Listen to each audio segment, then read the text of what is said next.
Sí se ve, ¿verdad? Sí, doctor, se ve muy bien. Sí, doctor. Ok. Bueno, entonces vamos a dar inicio a la última clase teórica del curso, ¿no? De infectología y medicina tropical, ¿no? Y el tema es malaria. Entonces, ¿qué objetivos nos hemos trazado para esta clase? Es que se conozca las zonas endémicas de malaria en el Perú, ¿no? Que se conozca cómo es el curso natural de la enfermedad, cómo hacer un diagnóstico y el tratamiento respectivo. Y finalmente proponer las medidas para evitar el contagio y propagación de la enfermedad en los casos donde se producen dicha patología.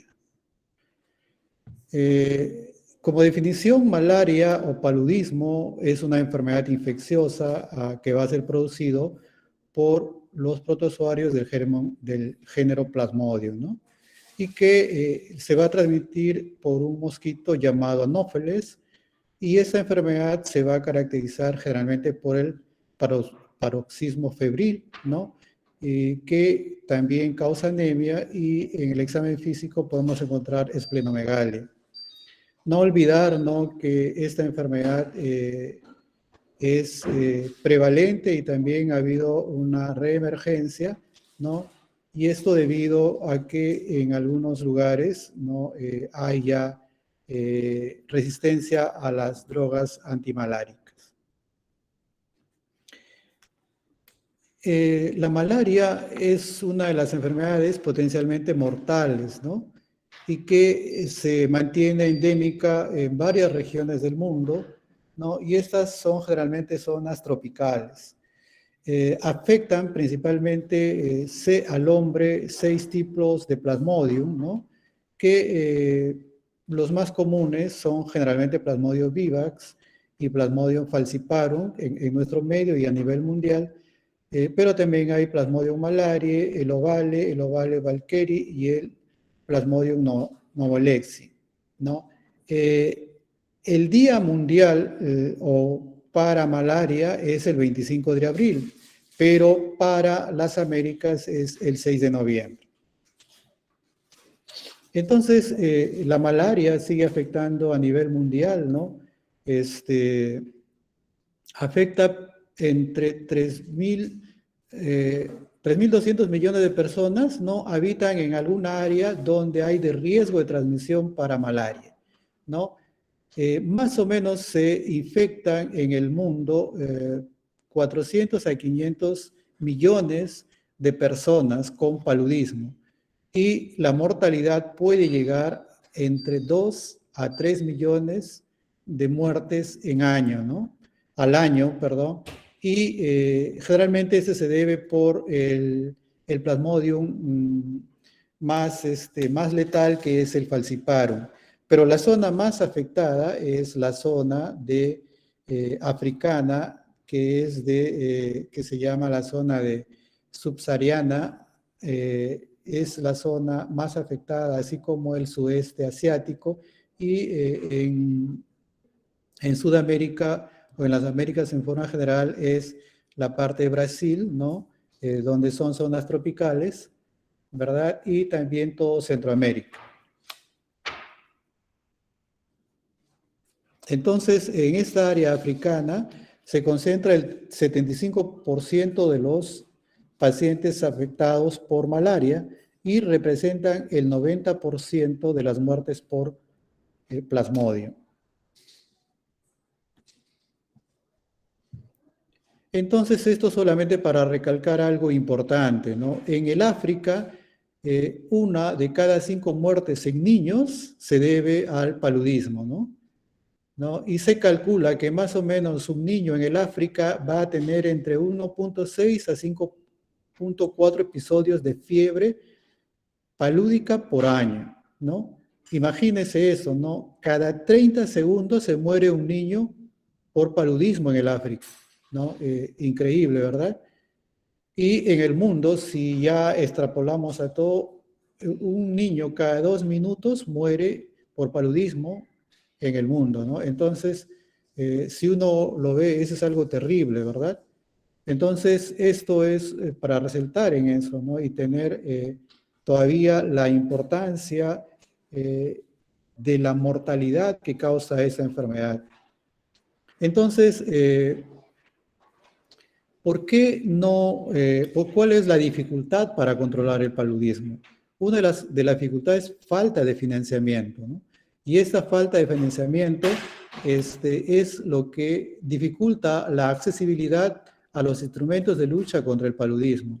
Y sumado a eso, pues se agregó que lo ha hecho un poco todavía más, más difícil es la pandemia del COVID-19, ¿no? Que apareció en el 2020, ¿no?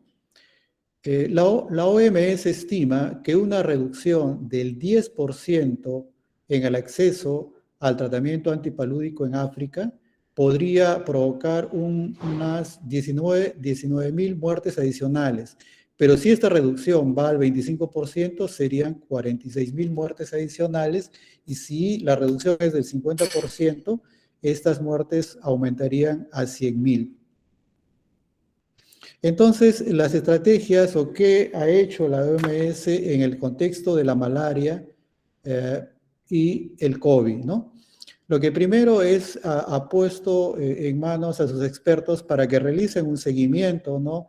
De la pandemia del COVID, ¿no? Y luego de esto para que pueda dar medidas o tomar medidas para reducir el impacto de esa pandemia en el manejo de la malaria. Y esto que va a incluir orientaciones para prevenir la transmisión de la infección mediante la lucha antivectorial, la quimioprofilaxis, realización de pruebas de detección temprana, ¿no? En esos lugares, sobre todo donde la prevalencia es alta, usando de repente ya pruebas de detección rápida, ¿no?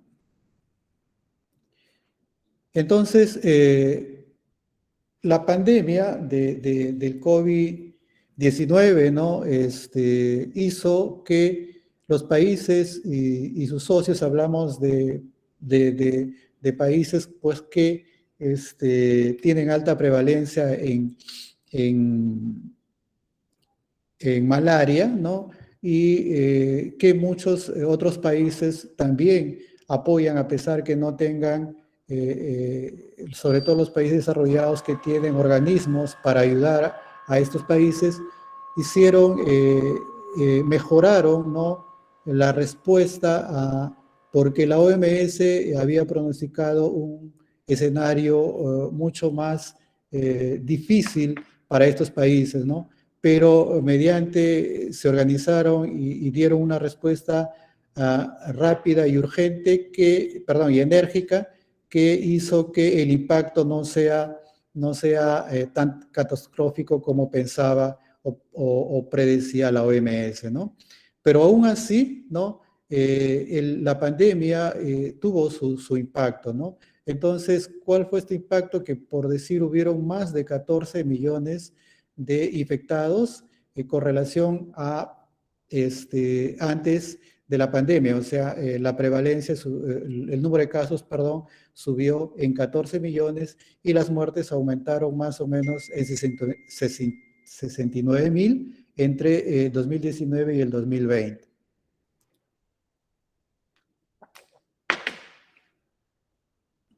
Entonces, esto es para graficarlo acá, ¿no? El de 2019 al 2020, el aumento, ¿no? De 227 millones a 241 millones, de 227.000 sí, 241 millones de 227 a 241, 14 millones más, y en muertes aumentaron también en 69.000.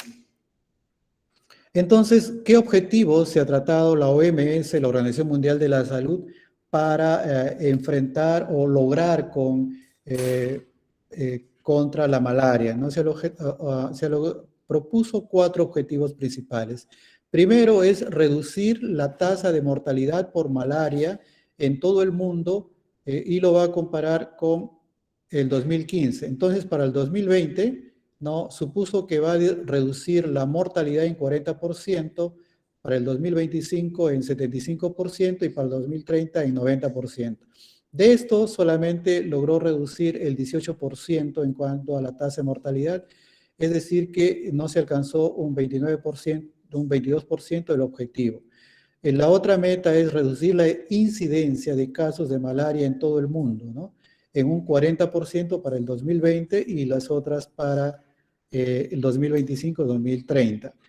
Solamente redujo el 3%, es decir, que el 37% no fue alcanzado. En lo que sí logró los objetivos es en eliminar la malaria en los países en los que sigue habiendo transmisión, ¿no? Y por lo menos en 10 países, y eso lo alcanzó en países, ¿no? Para el 2025 quiere lograrlo en 25 países y para el 2030 en 35 países. El otro objetivo es evitar el restablecimiento de la malaria en los países exentos de enfermedad, ¿no?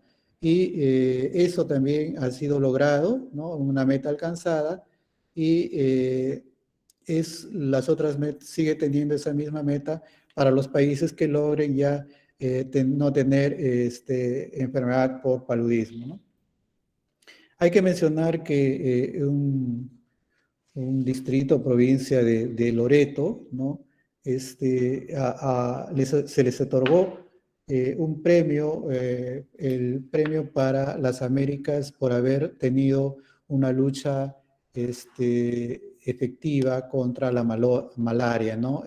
Andoas, que es en el departamento de Loreto, en el 2021 ganó este premio a nivel de las Américas en cuanto por su tenacidad y lucha y eficacia en poder controlar la malaria en esta región del mundo. Entonces, en las Américas decimos que un tercio de la población vive en zonas en condiciones ecológicas donde puede haber vector para la transmisión de la malaria, ¿no? Brasil tiene el mayor número absoluto de casos de malaria y sabemos pues qué país, Brasil, si no me equivoco, es el séptimo país más grande del mundo, ¿no? Y por lo tanto es una zona casi en su mayor extensión tropical, ¿no? Y tiene pues el mayor número de habitantes de la región y también tiene el mayor número de casos de malaria. Pero si vamos al mayor riesgo de transmisión se registra en las Guayanas, ¿no? Que tiene la mayor incidencia el mayor índice de prevalencia acumulada, y le siguen Belice y Brasil. Entonces, para las Américas, la malaria tiene una prevalencia de 8.04 por 100.000 habitantes. Como vamos a ver más adelante, el Perú está casi por ahí, en ese rango, ¿no? Anualmente se notifica entre 150.000 a 200.000 casos por año, pero en el 2016 se reportaron 568.000 casos y hubo cerca de 220 muertes. El Perú, como vamos a ver, las muertes felizmente están cero en este año 2022 y muy pocas en los años anteriores. El predominio, como en nuestro país, es por Vivax, ¿no? Con un creciente incremento de malaria por Plasmodium falciparum, ¿no? Y la prevalencia de estas dos variedades de plasmodios es similar en Sudamérica que como en el sudeste asiático y en Oceanía. En el Perú, ¿no? Vamos a tener esta enfermedad generalmente en zonas tropicales y subtropicales, ¿no? Falciparum es endémica en Loreto, Piura y Tumbes, aunque casi ya no se han reportado en estos últimos 2 departamentos casos, y Falciparum actualmente lo tenemos principalmente en Loreto, como vamos a ver más adelante. Mientras que Vivax es más prevalente y se distribuye casi en todo el país, incluyéndose pues zonas como es de costa sur desde Ica hasta Tacna, aunque como vamos a ver en los últimos 5 años, no hemos tenido casos casi en toda la zona sur, como es Tacna, Ica, ¿no? Moquegua, incluso Puno. Entonces, esto es lo que cómo lo dividió Pulgar Vidal a las regiones en el país, y donde las áreas endémicas de malaria se ubican en la vertiente occidental, ¿no? De los Andes, ¿no? Y específicamente más en la selva alta, o Rupa Rupa, y selva baja o Magua, ¿no? Entonces, ¿por qué allí? Porque son zonas de mucho calor, hay una alta presión atmosférica, abundante humedad, que son eh, eh, los ingredientes para que se desarrolle el vector de la malaria. Esta es alguna historia del Perú, ¿no? Que más o menos tenemos en 171 kilómetros cuadrados, que representa las 3/4 partes de nuestra área, ¿no? Donde podemos tener zonas que puede haber vector de la malaria, ¿no? Principalmente pues en la selva, ¿no? Y en los valles interandinos, pero que es en la vertiente interandina, perdón, pero que es en la parte occidental, donde generalmente hay la selva alta. En 1955 el Perú en la malaria fue la primera causa de morbilidad, ¿no? Y en ese año, un año después, se invirtió cerca de 400 millones de soles para poder erradicar esta enfermedad, o por lo menos disminuir su impacto en nuestro país. Esto es para ver básicamente el anófeles, que es el único vector que transmite la enfermedad del paludismo, pero bueno, este es del año 2000, no ha habido una variedad. Solamente aquí para resaltar una cosa importante, es que el más importante es el Anopheles pseudopontifex. Bueno, no hay muy buena, penis, perdón, no puedo pronunciar bien, pero si se dan cuenta, casi es en todos los departamentos, ¿no? Estos son los departamentos, solamente no hay en Loreto, ¿no? En Ucayali, ¿no? Y de ahí hay en todos los departamentos. Pero si se dan cuenta, Loreto tiene casi, si bien es cierto, no tiene que es el que está distribuido en casi todo el país, pero tiene a casi todo el resto, ¿no? De las especies de anófeles. Esto es pues para ver cuáles son los lugares propicios para que se desarrolle el vector, ¿no? En nuestro país, las zonas lluviosas, donde a veces hay encharcamientos, se forman lagunas artificiales, y todo eso pues se da más en las zonas tropicales o subtropicales, que, como decía, tiene los ingredientes para que se pueda desarrollar el vector, y habiendo vector hay posibilidades de que se pueda transmitir la enfermedad. Esto es para ver malaria en 1957, ¿no? Donde prácticamente todo el país estaba en riesgo de tener malaria. 11 años después eso se redujo tremendamente, ¿no? Pero miren, el año 22, ya nuestro año, las mayores zonas para paludismo generalmente es nuestro departamento de Loreto y nuestro departamento de Junín, con también Ucayali, ¿no? Son las zonas donde hay mayor prevalencia e incidencia de esta enfermedad. Entonces, esto es la malaria del Perú a través de nuestra historia, desde 1992, ¿no? Donde el 98 fue el pico más alto. Recordemos que hubieron muchas inundaciones en nuestro país. Bueno, los jóvenes todavía de repente estaban o recién nacidos o por nacer, pero lo que hemos vivido un poquito más, tuvimos la experiencia, ¿no? de este año de de poder tener, de las lluvias, ¿no? Recuerdo mucho que estaba empezando mi Serunzi, me tocaba en Motupe y no pudimos ir varios días a la ciudad de Motupe porque las inundaciones fueron importantes, sobre todo en febrero, ¿no?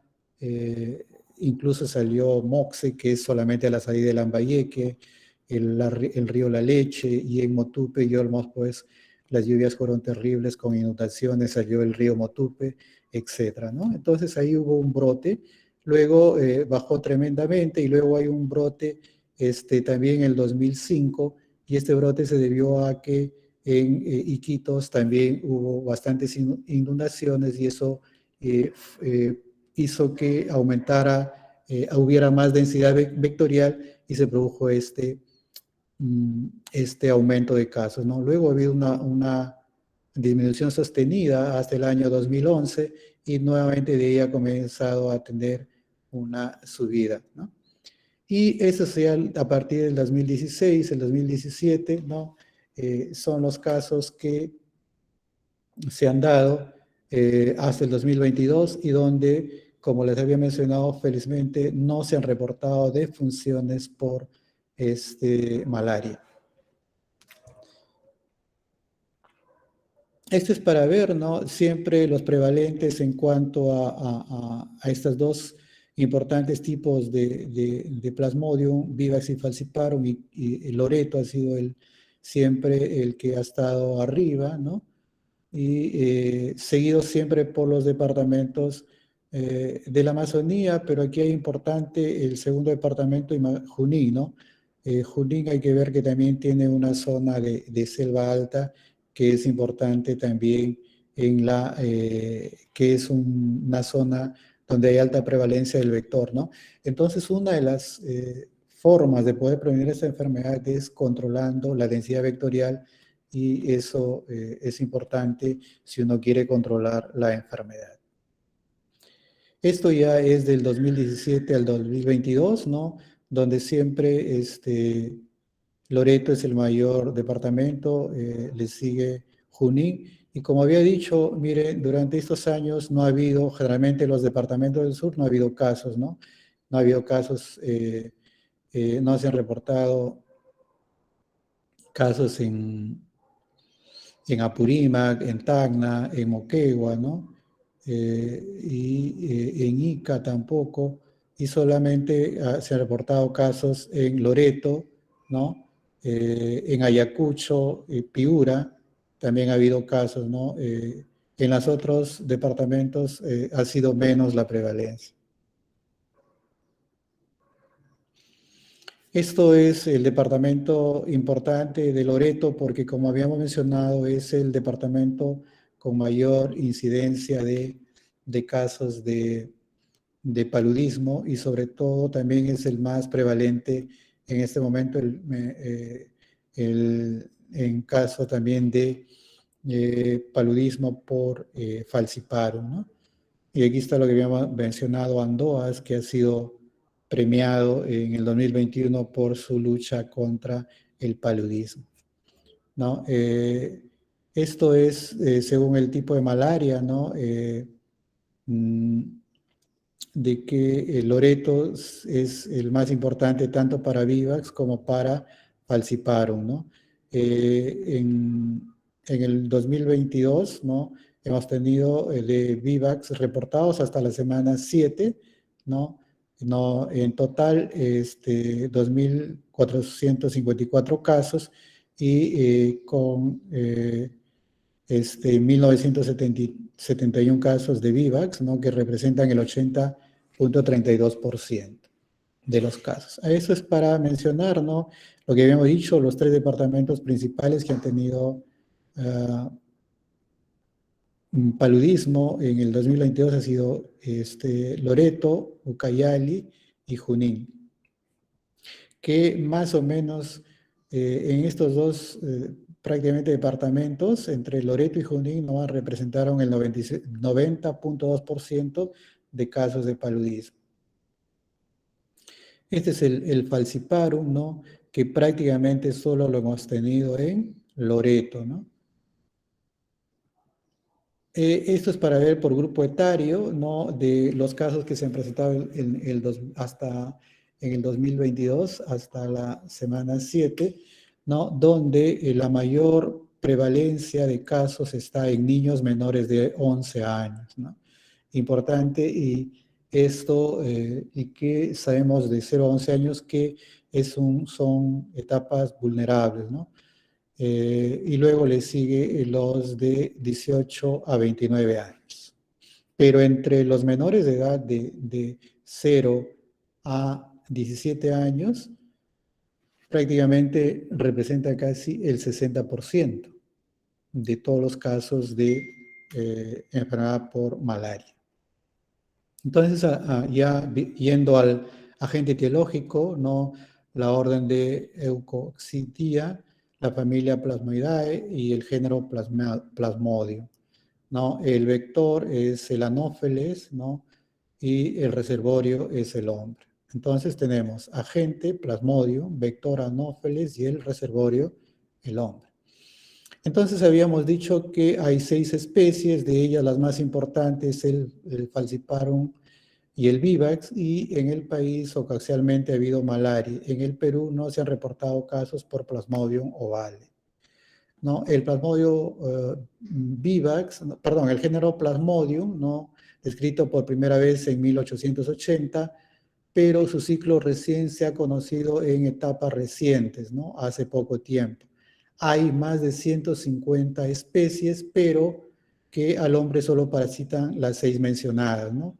El Plasmodium vivax, ¿no? Ya reportado desde 1890, es el responsable de la malaria por Plasmodium vivax, ¿no? Y que lo conocemos como la terciana, porque su ciclo febril cada 48 horas, ¿no? Y es el Plasmodium prevalente casi en todas las zonas donde el paludismo es endémico. El Plasmodium malari, ¿no? Este es el que se conoce como la fiebre cuartana, ¿no? Es menos frecuente y generalmente se localiza en zonas templadas y subtropicales, que decíamos que generalmente en Sudamérica y no es muy prevalente. El ovale, ¿no? Que se conoce desde 1922 y se encuentra mayoritariamente en África tropical, ¿no? No hemos visto, por lo menos en el país, aunque dice que en Sudamérica podría haber, pero en el país no ha habido casos reportados. Y el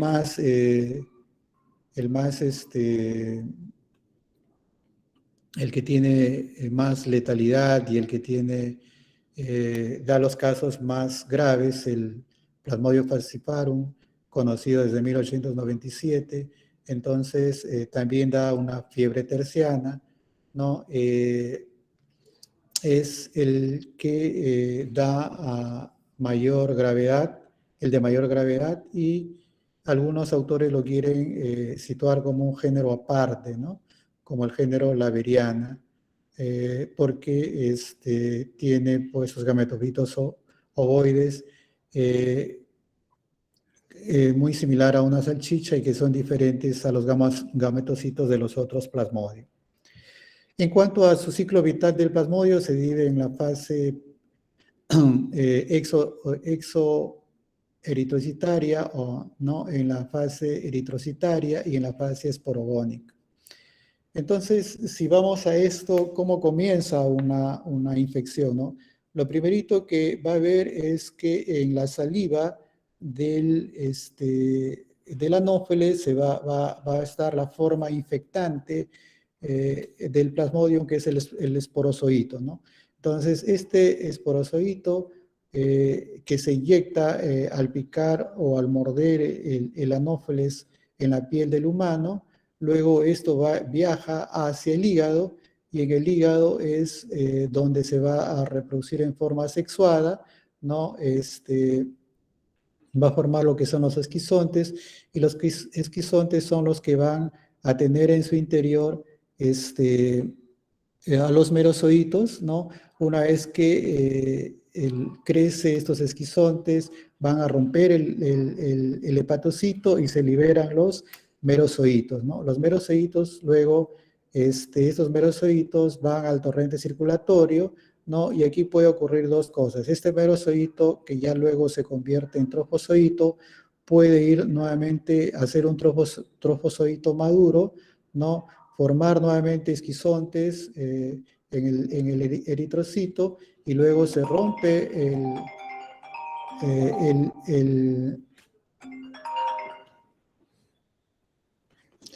se rompe nuevamente el esquizonte en el eritrocito.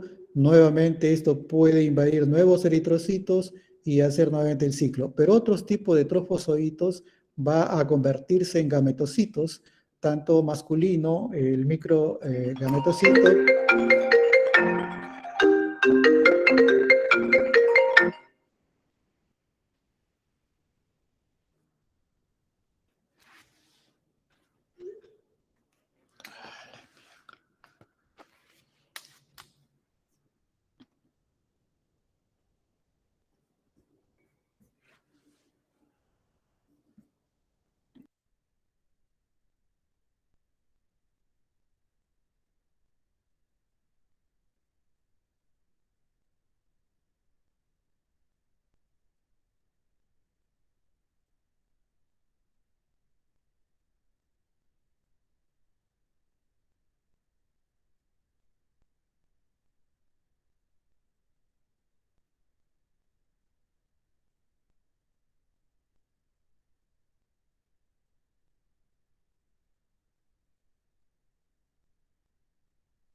disculpen, hubo una interrupción. Entonces decía que unos gametocitos se van a convertir, unos trofozoitos, ¿no? Se van a convertir en gametocitos y estos gametocitos van a ser el masculino y el femenino. El masculino es el microgametocito y el macrogametocito es el femenino. Entonces estos van a estar también en el torrente circulatorio y cuando un anófeles vuelve a picar o a morder a un ser humano que está con parasitemia, entonces va a adquirir o va a ingerir a estos gametocitos y luego ya se va a producir en el estómago del anófeles, se va a dar la reproducción sexuada, ¿no? del plasmodium, primero o neto, luego o cigote, y ya finalmente los oocistos que cuando se rompen van a dar lugar a los esporozoitos. Entonces, en malaria es importante muchas veces que nos puede ayudar al diagnóstico, ¿no? Y es el paroxismo palúdico. Entonces, ¿qué se va a caracterizar, no? Donde el paciente primero tiene un frío terrible, ¿no? Y escalofríos. El paciente, aunque esté en una zona donde hace calor, va a sentir un frío intenso, ¿no? Y va a pedir que lo arropen, y esto es parte del paroxismo palúdico. Luego, después de eso, se eleva la temperatura y luego finalmente la sudoración. Muchas veces, importantísimo cuando se produce que nos dé el diagnóstico, ¿no? Nosotros tuvimos un paciente que llegó al hospital proveniente de Bagua, ¿no? Aparentemente por un síndrome febril.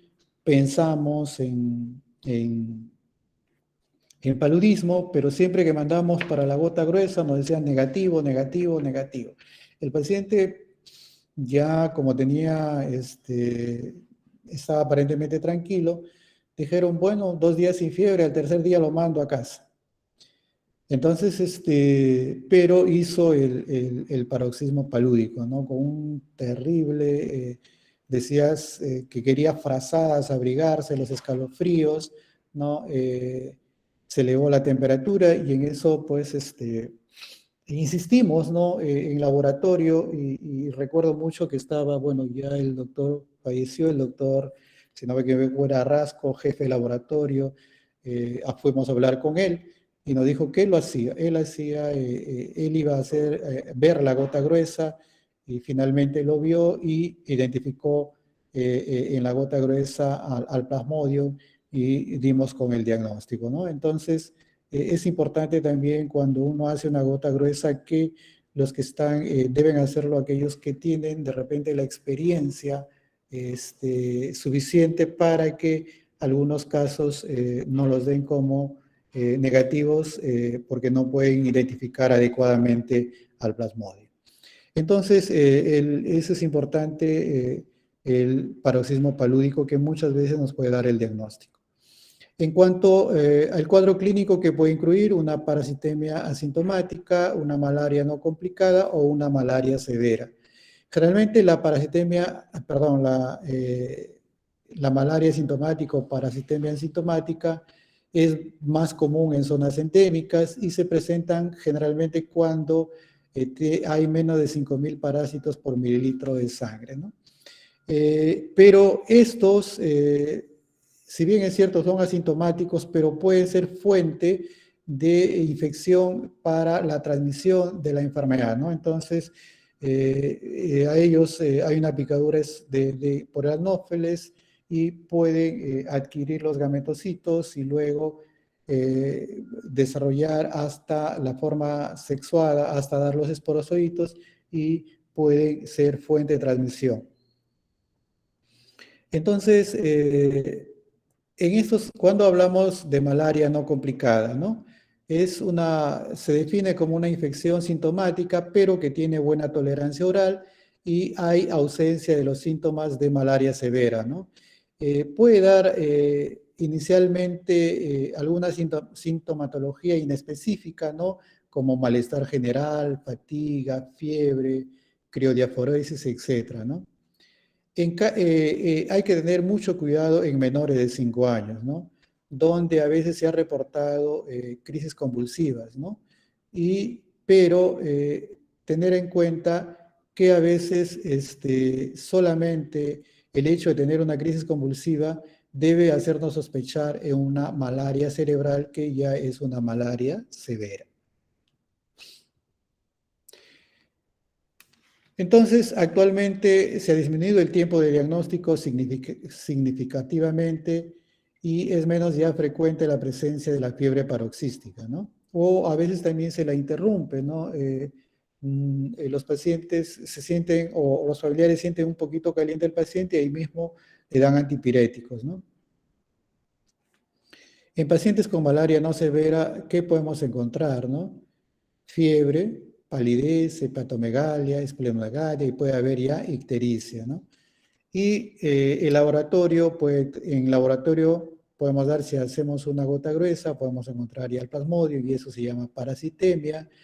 Puede haber también anemia porque al romperse pues los eritrocitos, ¿no? Va a producirse la anemia, entonces ahí también vamos a encontrar ictericia. A predominio de una ictericia tendría que ser una ictericia no conjugada, ¿no? Disminución, podemos encontrar también disminución de las plaquetas, elevación de las transaminasas y puede haber también alteración de las pruebas de función renal.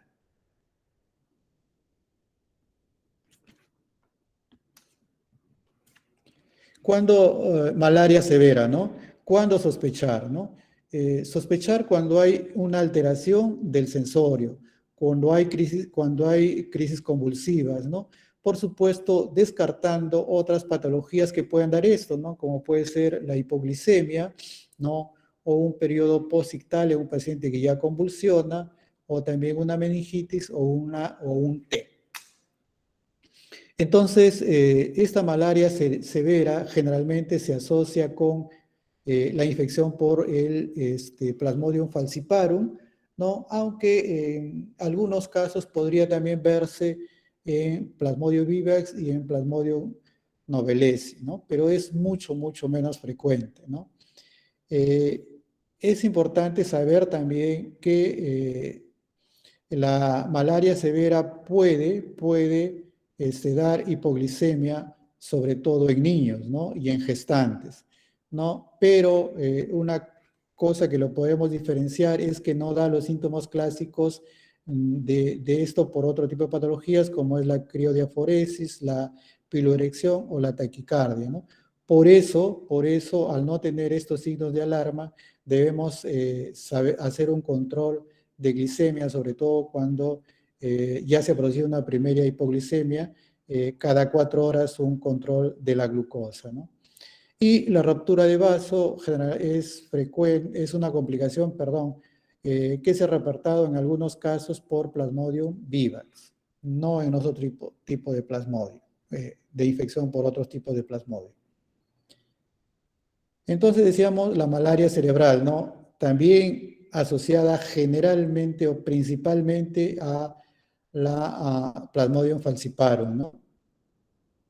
Y inicialmente se presenta como un cuadro no complicado de malaria que evoluciona rápidamente a una alteración de conciencia, ¿no?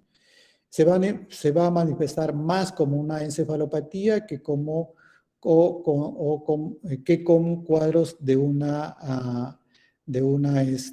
cuadro cerebral de focalización. Es decir, ¿no? Que vamos a encontrar de repente un paciente, ¿cómo lo vamos a encontrar? De repente con tendencia al sueño, ¿no? Pero más que, o de repente excitado, más que como un que tenga algún déficit motor como una hemiparesia, que sería, que es cuando decimos que es un cuadro de focalización.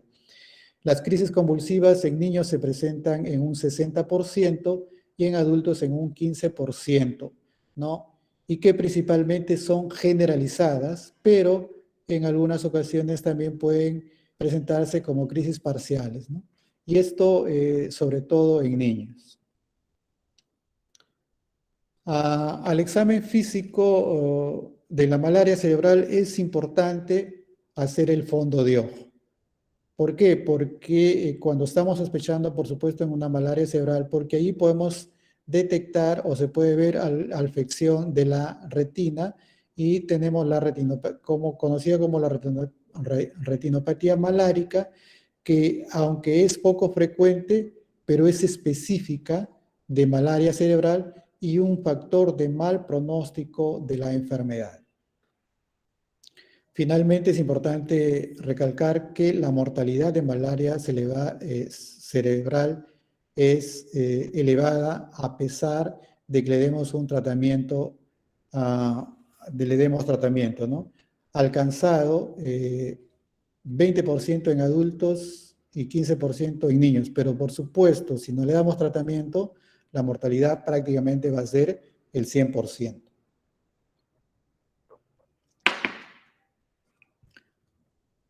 El embarazo es un factor de riesgo para malaria severa, ¿no? Y el Plasmodium es capaz de adherirse a los capilares de la placenta produciendo lo que conocemos como la malaria placentaria, ¿no? Y esta malaria placentaria va a estar asociada a mayor anemia materna, a abortos espontáneos, a óbitos, ¿no? O sea, muerte dentro del útero, ¿no? En este caso del feto o del producto, mayor riesgo de parto prematuro y mayor riesgo también para baja peso al nacer y también mayor, puede producir la malaria congénita, ¿no? Estas son algunas diferencias o características de los 3 tipos de falciparum que tenemos, ¿no? Aunque ya habíamos dicho que el malaria se hemos reportado muy pocos casos, ¿no? En cuanto en cuanto al periodo de incubación, ¿no? Vivax y falciparum casi es muy similar, malaria es mucho más largo, y el Vivax generalmente afecta a los hematíes jóvenes, a los reticulocitos, el malaria a los maduros, pero el falciparum, ¿no? Afecta a todos los tipos, ¿no? Es un poco más agresivo. La etapa exoeritrocítica es persistente, en el falciparum es limitada, también en el malaria es persistente, ¿no? Una cosa que se dice que el falciparum es más agresivo porque altera también la microcirculación sanguínea y eso va a afectar en mayor medida que los otros plasmodium a la parte renal, ¿no? A la parte cerebral, y también induce a una mayor respuesta inflamatoria. Todo eso hace que sea más agresivo que el resto de plasmodium. Esa es una diferencia entre Plasmodium vivax y falciparum, ¿no? Entonces, habíamos dicho, importante es que el promedio de afección de la parasitemia, ¿no? Por milímetro cúbico, miren, el Vivax es de 20.000, el falciparum puede ir hasta 500.000, ¿no? El máximo en el Vivax es de 50.000 y el falciparum puede ir hasta 2 millones de parásitos por milímetro cúbico de sangre, ¿no? Entonces, eso es lo que lo hace pues mucho más agresivo, ¿no? Otra cosa importante es que en el Vivax puede haber recaídas y en el falciparum no. Esto se debe a que en el Vivax puede formarse los hipnozoitos, ¿no? Que son parásitos como latentes en el hígado, ¿no? Y eso puedes darle tratamiento con cloroquina, matas a los parásitos que están en el torrente circulatorio, pero no llega a los hipnozoitos, ¿no? Que están en el hígado, y por lo tanto puede desaparecer la sintomatología, pero estos hipnozoitos pueden luego reactivarse después de tiempo y dar la recaída. Por eso es que es importante en el Vivax dar la primaquina para matar a estos hipnozoitos y evitar la recaída, ¿no?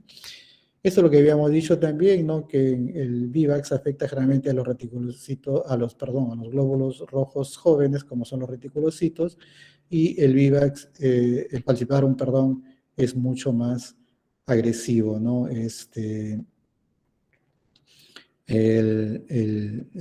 Afecta a todo tipo de glóbulos rojos jóvenes, maduros, etc.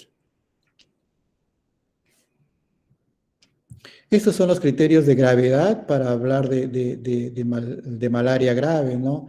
El paciente está postrado, no tolera la vía oral, hay compromiso de conciencia, se pueden producir más de una convulsión cada 24 horas, hay dificultad respiratoria debido a edema agudo pulmonar o síndrome de dificultad respiratoria del adulto, puede inducir a insuficiencia renal, ¿no? Como decía, y en falciparum es porque afecta a los vasos sanguíneos, hay más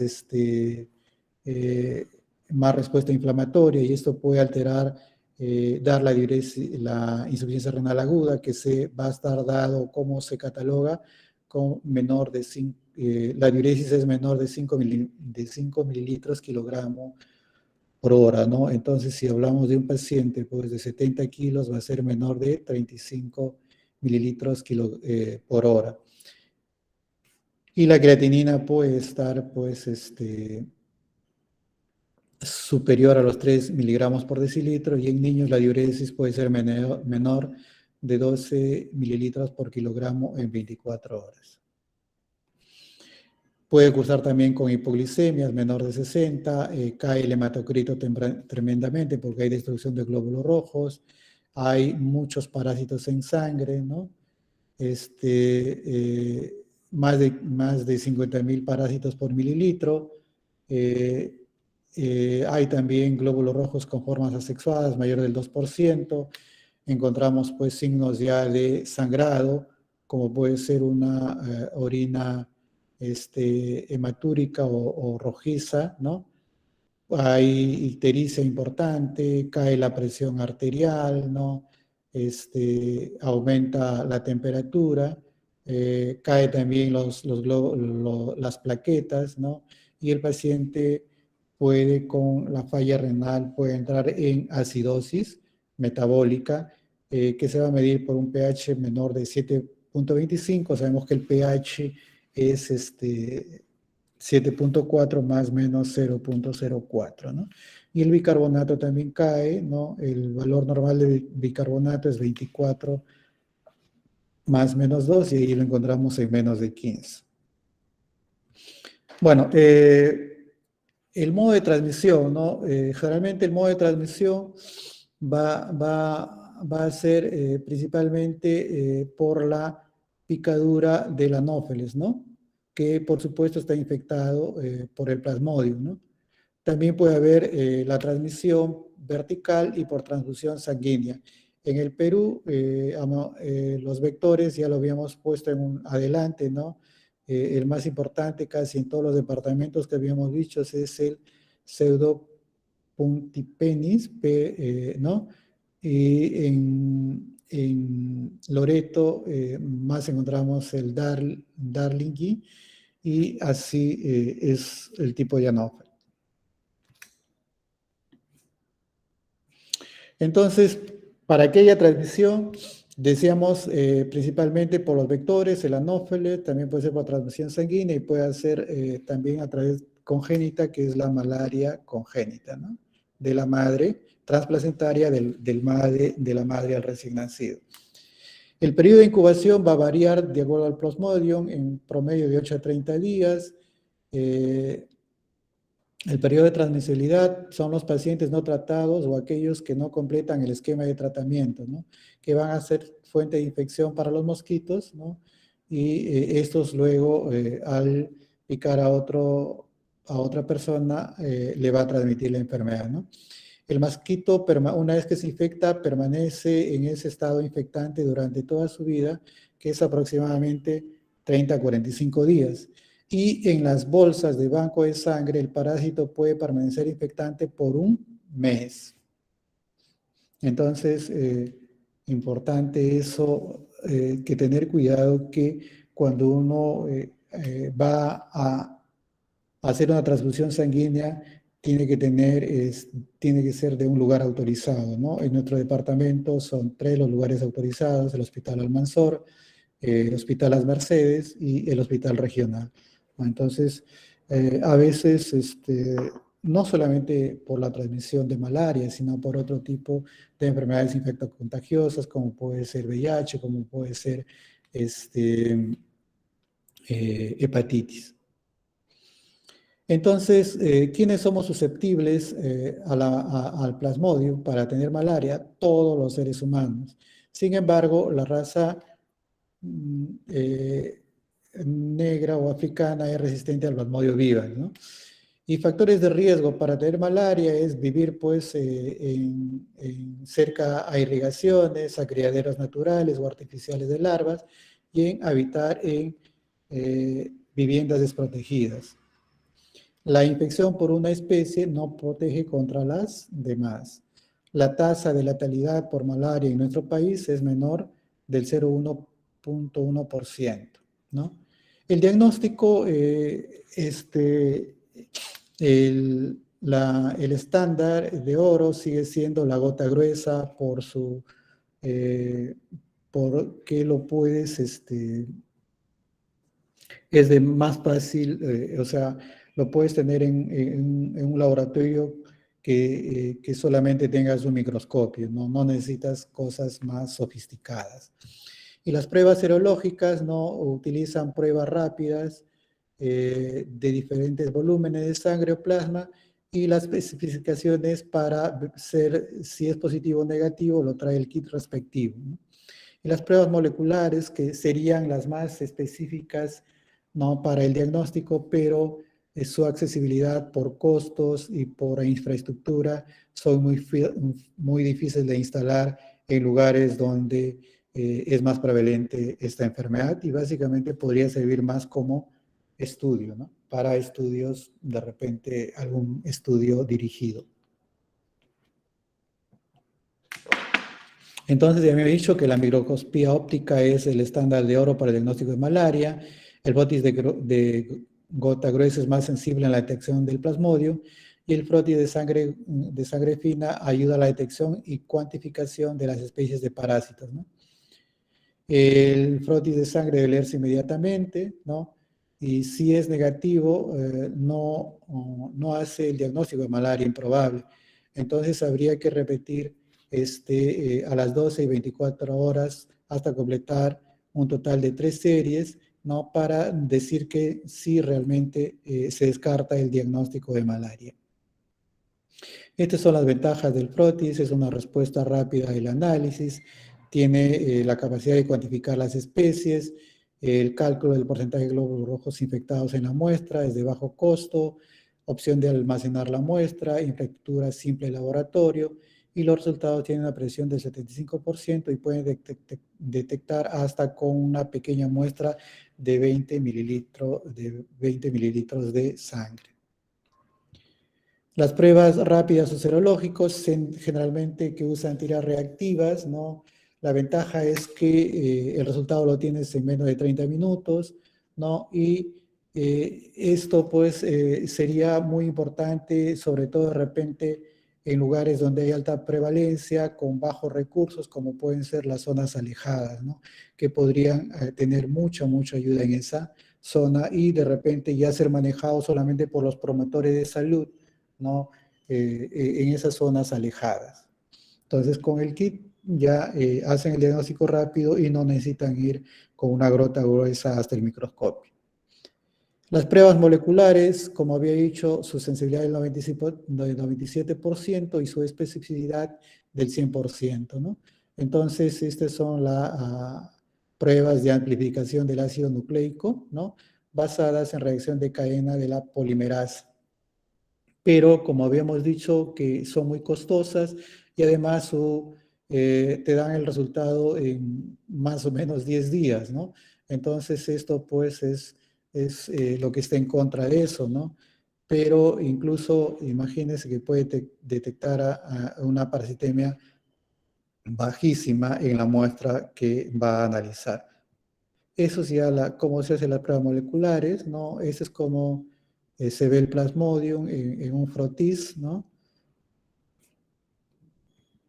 Esas son las pruebas de kit rápido, pues aquí es una prueba rápida, es negativa cuando no sale ninguna línea, Vivax cuando sale una línea roja y Falciparum cuando sale 2 líneas. Entonces, esto rápidamente con una pinchadita en el dedo, que lo puede hacer cualquier, incluso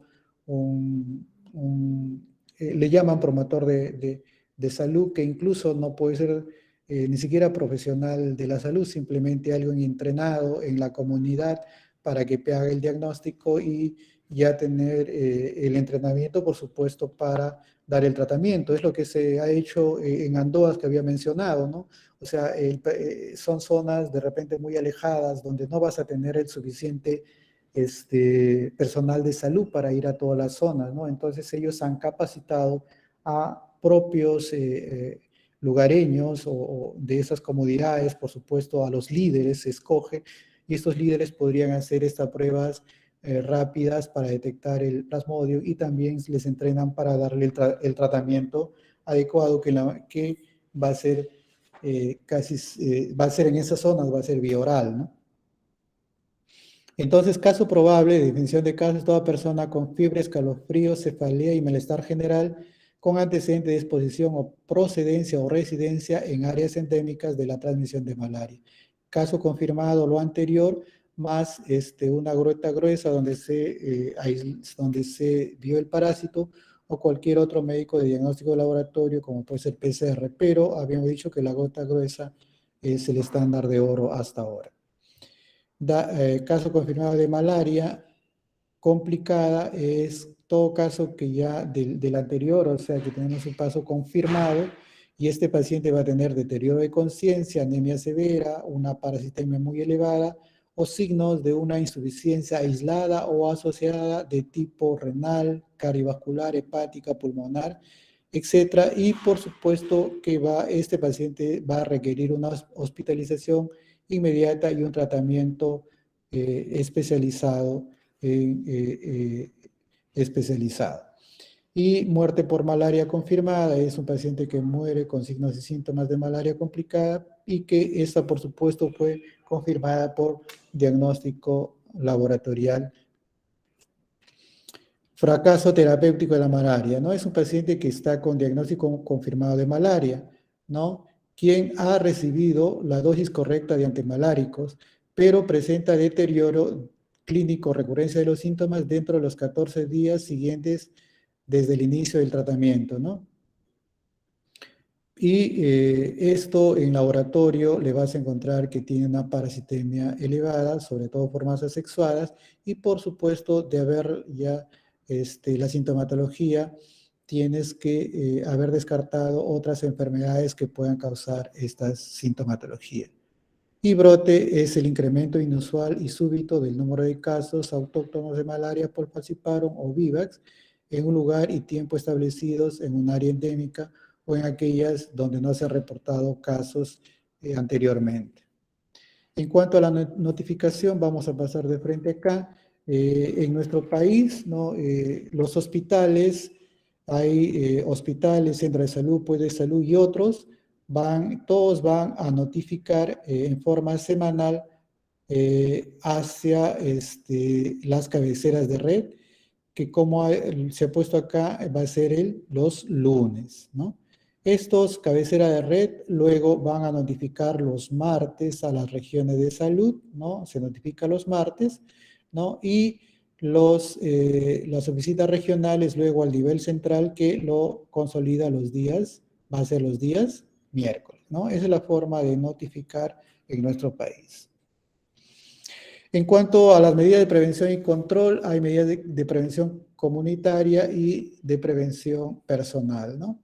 Dentro de lo comunitario, lo que primero debemos hacer es en zonas endémicas, ¿no? Todo paciente con fiebre que debe hacerse una gota gruesa para descartar que no haya malaria. Y el diagnóstico y tratamiento oportuno de la malaria por los servicios de salud de acuerdo a los esquemas que ya ha establecido nuestro Ministerio de Salud. En cuanto al control de vector, hay que hacer control de las larvas y el control de los mosquitos adultos, ¿no? En control de larvas, control físico, y esto pues es eliminar charcos, rellenos, de drenaje. Nosotros somos campeones en tirar todo al techo, ¿no? Floreros, llantas, ¿no? A veces hasta platos, ¿no? Y ahí pues se junta el agua y con el calor en zonas tropicales o subtropicales van a ser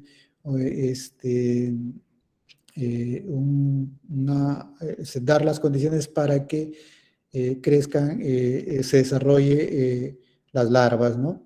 El control químico, aplicar larvicidas, ¿no? En las zonas de criadores permanentes, ¿no? En estos charcos o lagos que hay, ¿no? El control de mosquitos adultos, ¿no? Es un control químico, ¿no? En caso de brotes, desastres o áreas de alta densidad vectorial, se hace el racionamiento intradomiciliario con insecticidas de acción residual, ¿no? Además, hay que proteger las puertas y ventanas con mallas, ¿no? Que no permitan el ingreso de zancudos o mosquitos. Vigilar a quienes viajan a zonas no endémicas, viajan de zonas no endémicas a las zonas endémicas o viceversa, ¿no? Para ver que no tengan ninguna sintomatología como fiebre, ¿no? Y en las áreas endémicas se debe monitorear lo que habíamos dicho, al vector, ¿no? Para ver cómo está la densidad vectorial, ¿no? Y para que estos se mantengan por niveles que no representen riesgo. Y en caso de epidemias, desastres o cuando ocurra cambios climáticos, evaluar su naturaleza y extensión e intensificar de la búsqueda de los casos, de la vigilancia y sobre todo el control de los vectores. En cuanto a medidas de personales, ¿no? Usar mosquiteros impregnados con insecticidas, así como ropa de manga larga y repelente cuando estemos en zonas endémicas de paludismo, ¿no? Y administrar quimioprofilaxis a los viajeros o turistas que van a zonas de riesgo. ¿Cómo se hace? 2 semanas antes del ingreso a la zona endémica deben tomar 2 tabletas de cloroquina por semana, ¿no? Luego, cuando estén en la zona endémica, también, mientras estén ahí, 2 tabletas de cloroquina por semana. Y después que salen de la zona endémica, también 2 tabletas por semana por 2 semanas, ¿no? Entonces, 15 días antes del ingreso, tomar su cloroquina, 2 tabletas juntas, una vez por semana. Luego, cuando estén semanalmente, cuando estén en la zona, tomar nuevamente su cloroquina y 15 días después que salen en la zona, tienen que seguir tomando su cloroquina. Hay que dar educación sanitaria sobre el riesgo de infección, sobre el riesgo de infección y sobre las medidas de prevención antes indicadas en áreas endémicas. Y educación sanitaria en situación de brote, ¿no? ¿Para qué? Para que reconozca la población los signos y síntomas de la enfermedad, conozcan cómo se transmite y para que acudan oportunamente para recibir tratamiento y finalmente, pues, capacitar al personal de salud para que haga un diagnóstico oportuno, para que haga un tratamiento adecuado y sobre todo, pues, den las medidas para el control y vigilancia de la enfermedad. Y luego pasamos al tratamiento. El tratamiento va enfocado, ¿no? Cuando es por el más prevalente en nuestro país, que es por malaria vivax, ¿no? Usamos la cloroquina y la primaquina. Si es un adulto, ¿no? 3 tabletas, ¿no? Perdón, 3 días, ¿no? Durante los 3 primeros días, 4 tabletas juntas de cloroquina los 2 primeros días, 1 y 2, 4 tabletas. Y el tercer día solamente 2 tabletas. En total, 10 tabletas. 4 el primer día, 4 el segundo día y 2 tabletas el tercer día.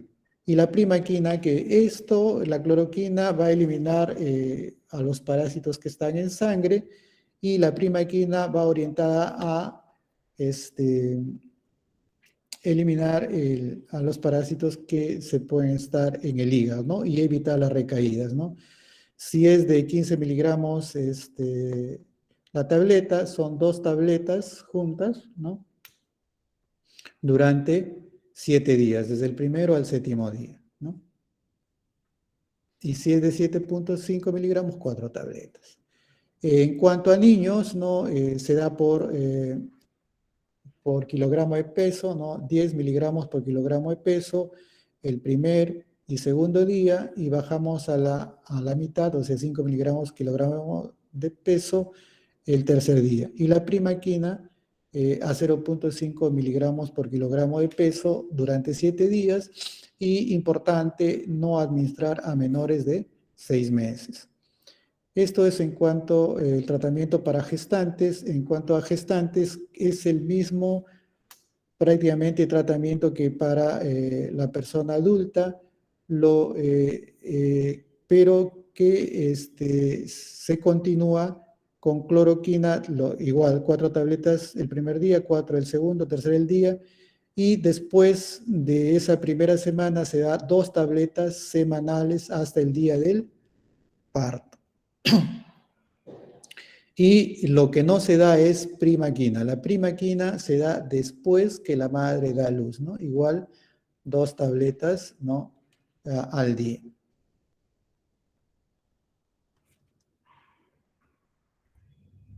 Nota, ¿no? En el momento del parto, tomar una muestra de gota gruesa de la madre y del cordón de la placenta.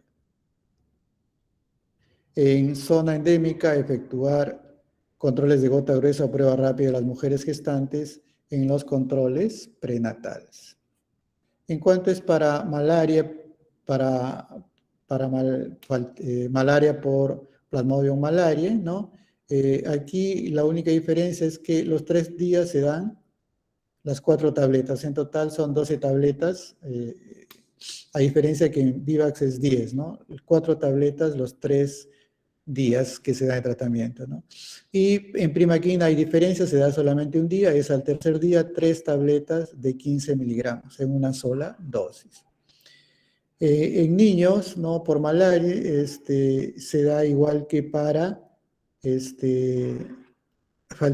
perdón, que para Vivax.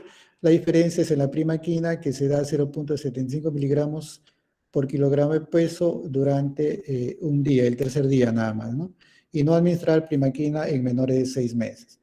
Esto es de Plasmodium falciparum no complicado. El medicamento de elección para Plasmodium falciparum es artesunato más mefloquina, ¿no? Artesunato durante 3 días seguidos, ¿no? Y se da una tableta, ¿no? De 250 miligramos, ¿no? Una vez por día por 3 días.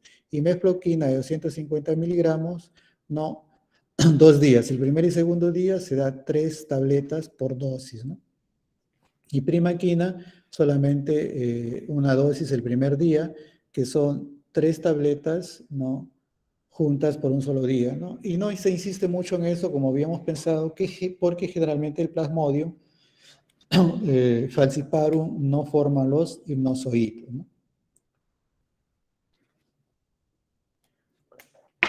Y la malaria complicada, no complicada por Plasmodium falciparum en niños, bueno, aquí se da a 4 miligramos por kilogramo por día por 3 días seguidos, y la mefloquina 12.5 miligramos por kilogramo por día por 2 días seguidos. Y la primaquina un solo día, el primer día, a 0.75 miligramos por kilogramo por día. Igual, importante, la primaquina no se administra ni tampoco estos medicamentos artesunato y mefloquina en menores de 6 meses ni en gestantes. Esto, bueno, es para Plasmodium falciparum cuando se quiere dar dosis fijas combinadas de artesunato y mefloquina y primaquina, ¿no? Que, bueno, no lo tenemos, pero ahí está para que lo puedan leer, ¿no? Y el tratamiento, cuando hay resistencia a la mefloquina y al artesunato, ¿no? Entonces aquí se utiliza quinina, clindamicina y primaquina. Quinina, una tableta de 300 miligramos, 2 tabletas cada 8 horas por 7 días. La clindamicina también por 7 días, 2 tabletas cada 12 horas, ¿no? Por día, ¿no? Por 7 días. Y la primaquina solamente un solo día. 3 tabletas, ¿no? De 15 miligramos al tercer día de tratamiento.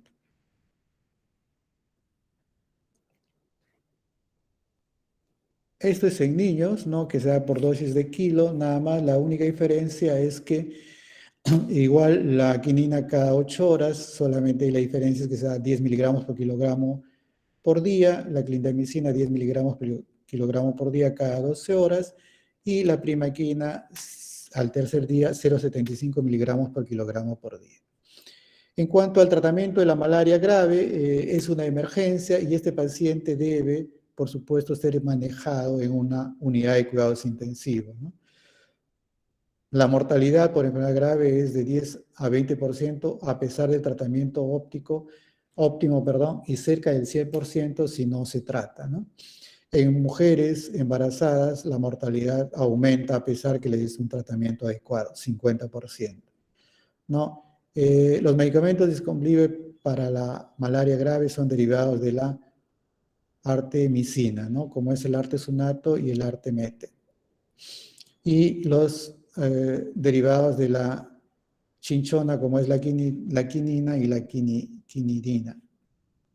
Entonces, en tratamiento grave, lo que vamos a utilizar o se utiliza es el artesunato endovenoso, ¿no? Una vez que ya generalmente las primeras 24 horas, luego va a pasar a artesunato bioral, ¿no?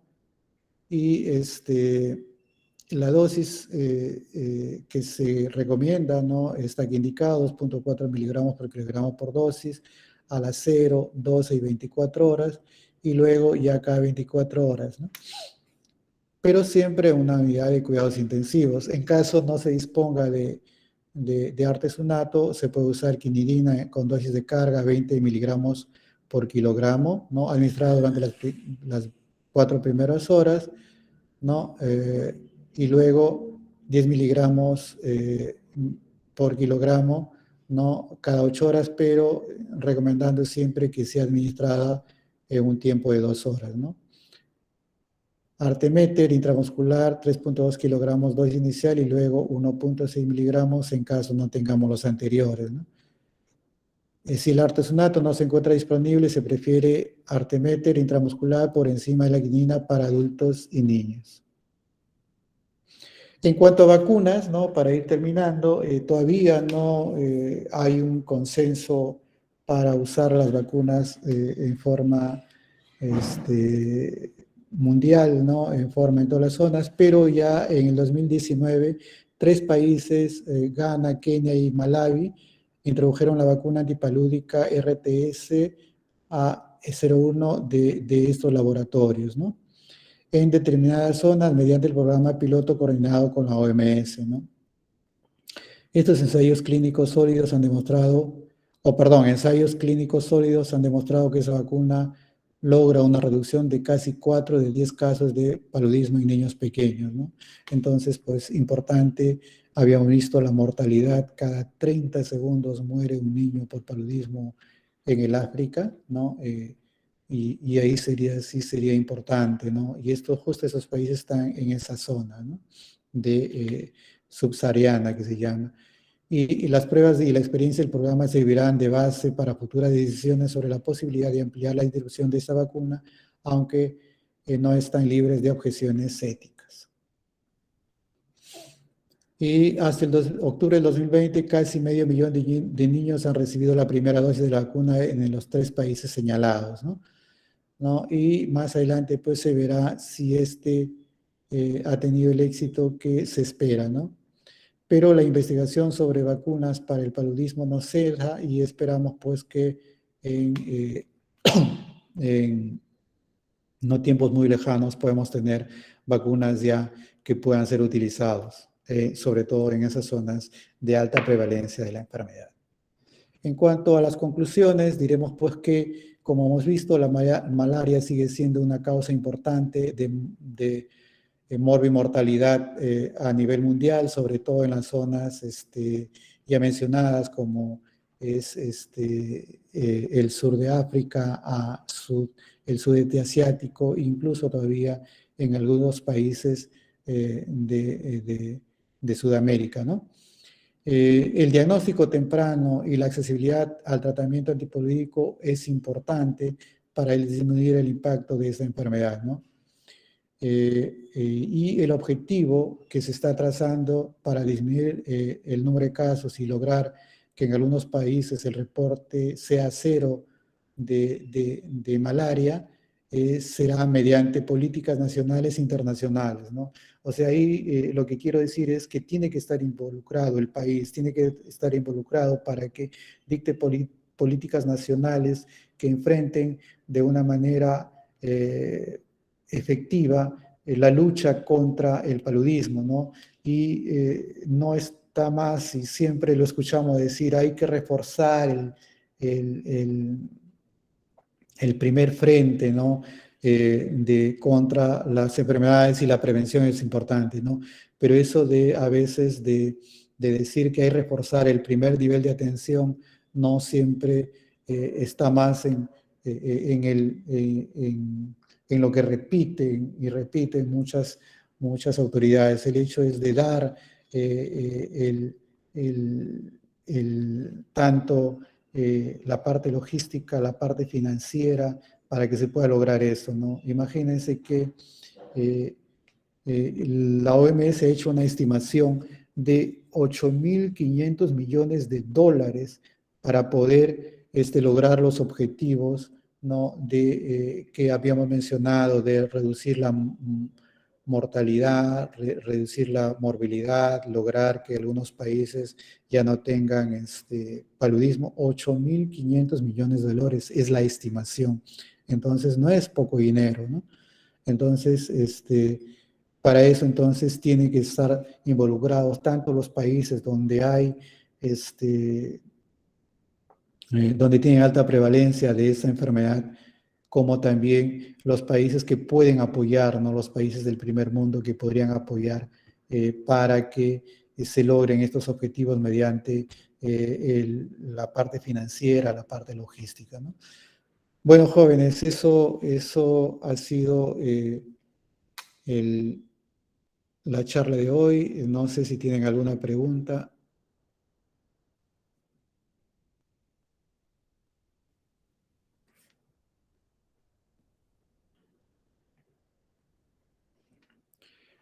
¿Alguna pregunta?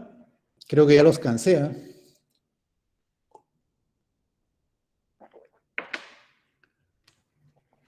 ¿Algún colega?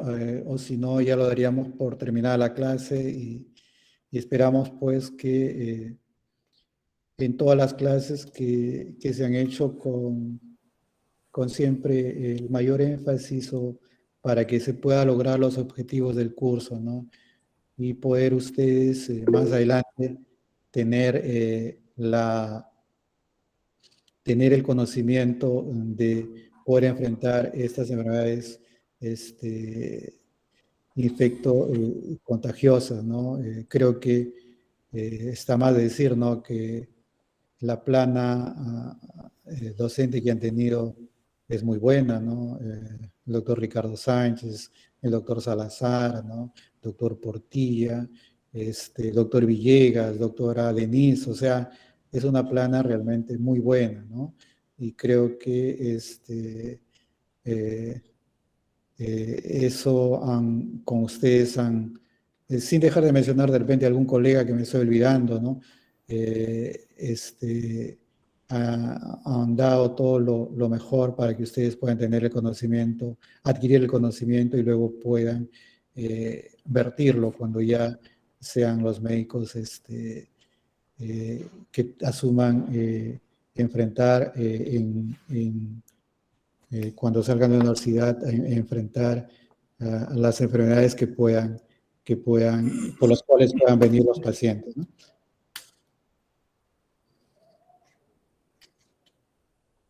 No sé, doctor Ricardo, doctora Denise. Sí, justamente.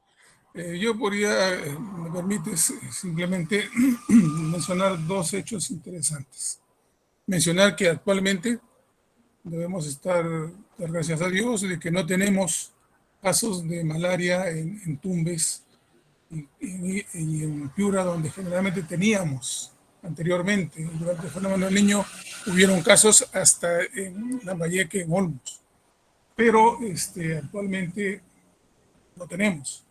Y destacar el hecho de que hay tres formas que actualmente se quiere seguir luchando para controlar malaria. Una es la de principalmente dirigida a la prevención. Y en ese sentido, hay las herramientas que se están mencionando. Primero, el diagnóstico de asintomáticos.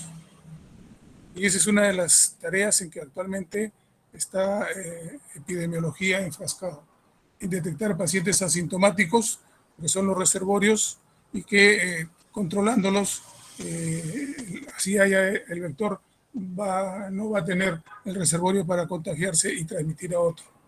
Punto uno. Y para eso ahora existen pruebas serológicas.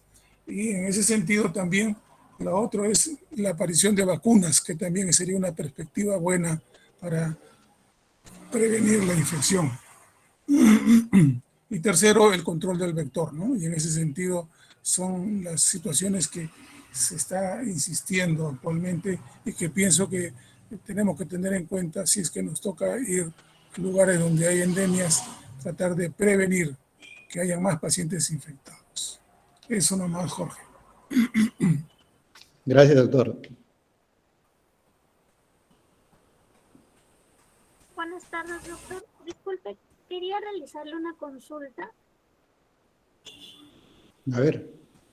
Sí, por ejemplo, en el caso de la quimioprofilaxis o en la prevención, usted mencionó que se tendría que usar en viajeros o turistas la cloroquina, pero bueno, en una revisión que estaba haciendo, el Perú lo consideran como resistente a cloroquina. En este caso, ¿sí se puede usar como quimioprofilaxis o no tanto? ¿Resistencia para qué?